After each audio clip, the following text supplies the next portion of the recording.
Hey everybody, Ben here. Thanks for clicking on the video. Thanks for showing up for yourself each and every day. So this message, I'm going to dive into it a little bit. It references a word of the day that I probably did on Sunday, but it went into ostracized, being shunned. And what really came to mind was like your faith or your belief. I'm going to dive into it a bit. And when we really think about it, let's look at timeline in general through history. No matter what someone believed in, someone came along and said, you're wrong and you need to convert or change, whatever you practice for eons. I don't know if that's the right term to use, but there was no one else in that territory or that land other than the people that were native to the area. And whatever faith or religion they had was important to them. And it was their culture. And they didn't know of anyone else around because back then means of travel weren't very available. You couldn't cross the world and share like now through the internet. We can see each other, no big deal. And how could they have survived and had their faith and had visitors, from outer space, if you will, and spirits and all this communication and their faith, and then uh, someone comes along and says, no, you're wrong, or you're the devil, or whatever, and you need to change, or we're going to destroy your family, your village, etc. And then if we look at nowadays, I'm probably wrong, but I think there's about 4,600 different religions, and to think that each one of them says everybody else is wrong and there's only one way. And if not, you're going to go somewhere bad, you know. Uh, how could this all loving being that everyone worships or believes in or puts their faith in do that to, if we relate it back to the days when there was no communication and saying that this is wrong and this is the only way? That's very a basic analogy. And no matter what we do, if we're very passionate about something, or if we put a lot of our energy into the external, we can argue a point to prove that point because it's in us. And I say this a lot on my channel of anytime we are arguing or conversing, we are looking for the external to validate our emotions. Now, let me ask if anyone is watching that is against what I'm saying here. How could we have such strong faith in something if we must argue it to a point and get frustrated about it? If we need the external to validate what we believe inside, we shouldn't need that. If we believe it so deep-heartedly, we don't need the external to validate it. We don't need to argue. We don't need to fight over it. We don't need to get so angry about it. It should not trigger us if we actually believe. If not, we're looking for the external to validate this. We're constantly grabbing something to make it true in us. That's a very minimal lack of faith, if you ask me. Now, no one would view it that way, but if you actually look at it, it is exactly what I'm saying. So I'll leave that there. And then the other thing, uh, the idea of now I'm not for bad things and negativity and uh, demons and things like that. I'm not a fan of that. Let's just make that clear. But when we actually dig into it, are things made as a facade? Are they falsely interpreted? A lot of the times it's said truth is found in the darkness. Let's just use us as an example. Our shadow. If we actually go in there and look at all these pieces that we reject and we don't like, the bad things, the negative things, the hurtful things that we may have done or that were done onto us. What is found in there? Healing. Oh wow, what happens when you heal?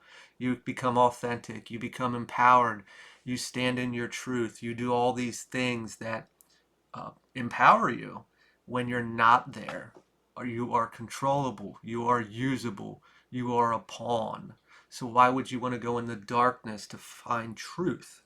Also, just looking at occult knowledge and all these things and how all these elements and our emotions and energy are at play, and how that can cultivate a better life for us when used for good and harm to no other. Now, when it is used to harm others, that's a different story. There's always a good and a bad to everything. There's a duality. I'm not focusing here on harm to others. I am focusing on helping, propelling, and empowering individuals to heal, to move forward, to get back to the true self, your sovereignty, and your power. Now, because that doesn't have a book or worshiping a certain person, technically, I really don't worship anything in general. It is a grander scale. It is healing. It is movement. It is growth. That is what I seek. I don't know why I'm explaining that. But for the general scale of everything, what was coming through in the word of the day is uh, someone having a different faith than another, or believing in something different than another, or seeing a bigger picture. And it is not this status quo, I think would be the word. It is not general. It is not common. It is rejected. It is unacceptable. And it really goes back to the village idea of now we are mainstream, and you should conform, or you should be categorized, and you should fall into a situation that maybe you're not in. Maybe you're still unknown. And that's the best part about it is we continuously evolve, we continuously see things, and we continuously learn, which is allowing us to have a bigger picture. And sure, we could agree with one thing and then grow a bit and then be like, you know what, I changed my mind. I don't agree with that fully anymore. I see things differently now. I've expanded, and that should be a congratulatorial situation. So to continue on this spirit, what do we got here?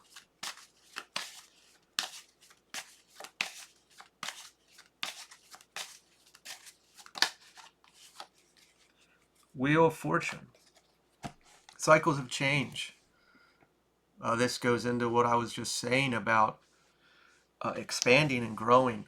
When let's just use for example, maybe we were raised in a religion and we did that and we believed in it and whatnot. Maybe we stopped going, or our family did, or whatever. Or we went to school and we just didn't follow suit. We still had a belief that there was something, more to life, more to this existence. But it didn't add up, maybe. And then, let's just say you get into spirituality and you start seeing things, and it starts, I don't know how it starts. Everybody, it starts differently, and there's more than just the face level superficial stuff. And I think when you really come into an empowered state is when we get out of this hopium, or this going to be saved mentality, and you start taking responsibility and healing, is really where you're going to see movement. Now, granted, that's not an easy path, but there is a great reward through the transitions, the cycles of change. The Hanged Man, the new paradigm. When we really think of just the word the Hanged Man, I would think of, back in the day, how they used to get rid of people that did wrong. But in the actual picture of the hangman, he's hung by his leg. It is a different perspective of the normal termed way. When we say religion, I think of you going to church, you're going to worship, you're going to do this or that. What does it look like? Why does it have to be a specific way? Why does it have to be this way? Who made it be this way? And that's the huge difference, especially when I go back to the idea that anything we do, if it's not strong enough inside of us, we need to have the external validate it. We must prove it. We must create this facade, this image, to reflect back to us what it is versus reflecting out.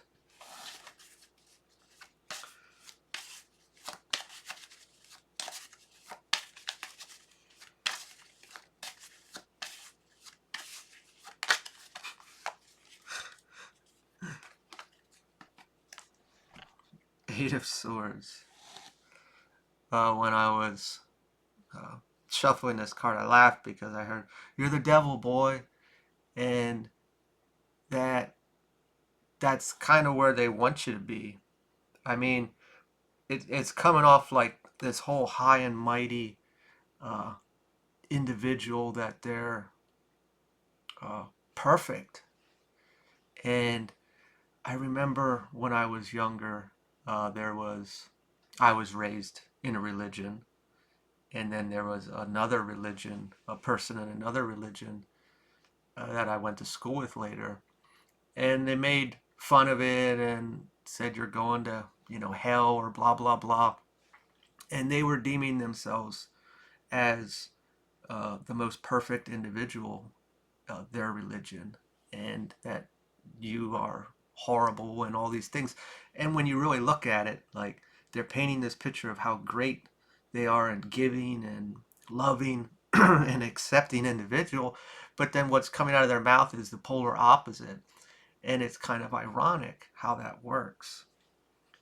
Uh, Going back to the person portraying that, you're the devil boy, is the idea of this projection. And when we look into ourselves, and if we project out onto others how we actually feel about ourselves, people can really put on this facade of a devoted, you know, worshiper of something and a part of some congregation, and in reality, they're not. Anybody that's looked into horrible things that horrible titled religions were involved in with people and children, you can clearly see that I'm not saying that people that are in these religions are all bad. I'm just saying there's darkness in everything. And wearing it like a badge of honor doesn't give you a free and clear ride. It is. And I'm not saying all these people are bad or wrong. I'm just saying that some people wear this badge like they are high and mighty of society when really they are darkness, and is projected out onto others that are not part of the group, which anything in life is like that. If you're either in or you're out. And if you're out, I don't know, there's a saying for that. You're a loser. You're not cool enough. You're not accepted. Paving your own path and being okay with that, not needing the external to validate your existence, your acceptance of yourself.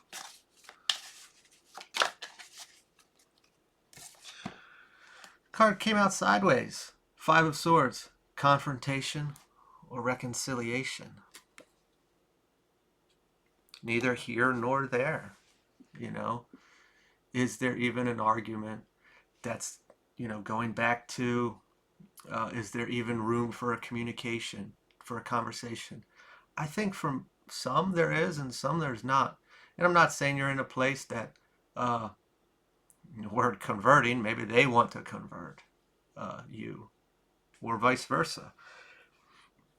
There's no converting. There's no fucking ceremony needed. It's your beliefs, no matter who you are, where you are at, or what you're doing. Whatever you believe in should be true to you. You don't need to prove yourself. You don't need to, if you need to prove yourself to the external that you believe something, you don't believe it yourself. Uh, and that is true. I mean, anybody can argue that, but it's we don't need to prove ourselves, and if we do, we don't believe it ourselves. And that goes back to the argument idea that if we're arguing that you're right, I'm sorry, they're right and you're wrong, it is they're trying to validate it in the external, which means they don't believe it enough themselves. We should be able to have conversations like this and it not be an argument. And if somebody's escalating, then it's over. There shouldn't have to be a raise in tone. There shouldn't. If there's that much anger and frustration, it is. It just, you should just be okay and be like, that's their path, and that's their choice, and that's okay. And it's not, you're gonna find out.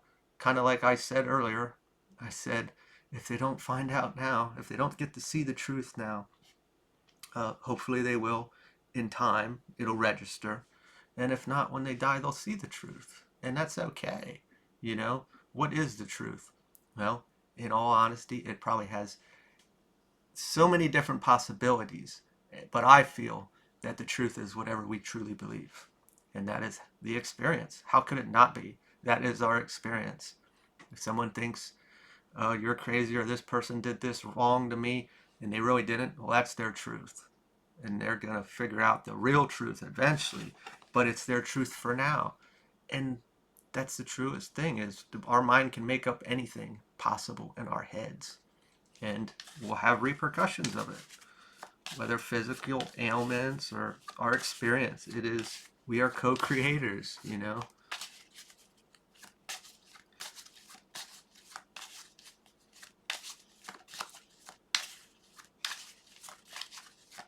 One closing card here, Spirit. The Star. Inspiration. Now, this wasn't a knock on religion at all. It was the polarity and the differences of the idea that there's only one way. No matter where we're at, what we believe in, who we seek for help or guidance, there is inspiration.